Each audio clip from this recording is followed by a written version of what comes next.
Today I will open up a 9-volt battery. I've heard that the inside of 9-volt batteries can be kind of interesting. The insides usually consist of six 1.5-volt cells put in series for 9 volts. Let's rip the case open and look inside.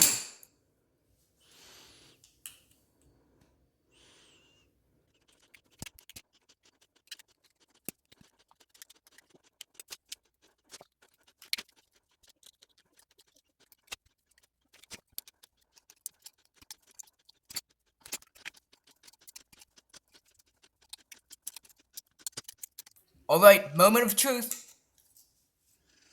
Oh, it's a little different than what I expected.